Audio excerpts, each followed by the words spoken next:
Hello buddies. ఈరోజు మేము ఫ్యామిలీతో కర్నూలు టు కడప వెళ్ళే రూట్లో సర్దార్జీ పంజాబీ డాబా దగ్గర అయితే ఆగడం జరిగింది డిన్నర్ కోసం. ఇది ఎక్కడో కాదండి, నంద్యాల నుంచి జస్ట్ 5 కిలోమీటర్స్ వెళ్ళగానే హైవేలో ఐలూరు మెట్ట దగ్గర వస్తుంది. ఇక్కడ అయితే చాలా ఐటమ్స్ అయితే మనకు కనిపించాయండి. చాలా మంది జనాలు అయితే అక్కడ ఉన్నారు. సో ఇక్కడ తందూర్ రోటీ, రుమాల్ రోటీ, ఇలా రోటీస్తో పాటు మనకు డిఫరెంట్ కర్రీస్ కూడా దొరుకుతాయండి. కాజు కర్రీ, ఇలా ఎగ్ కర్రీ, ఎగ్ బుర్జని, లారీస్ కానీ వెహికల్స్ కానీ వెళ్ళే ఫ్యామిలీస్ మొత్తం అక్కడే ఆగి తింటున్నారండి.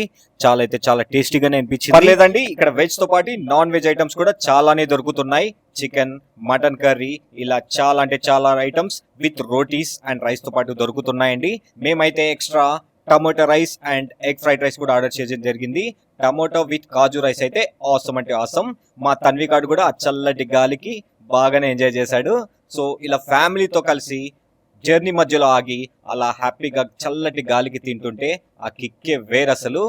మీలో ఎంతమంది ఇలా సరదాగా రోడ్ ట్రిప్స్కి ఫ్యామిలీస్తో వెళ్ళేటప్పుడు ఇలా హైవే దగ్గర ఆగి డాబాలో టేస్ట్ చేస్తారో కింద కామెంట్ బాక్స్లో కామెంట్ చేయండి.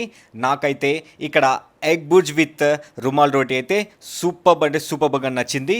ఫైనల్గా మా బిల్ వచ్చేసి 1200 రూపీస్ అయింది. 10 మెంబర్స్కి వర్త్ అంటే వర్త్ వర్మ అన్నట్టు అనిపించింది. Please subscribe.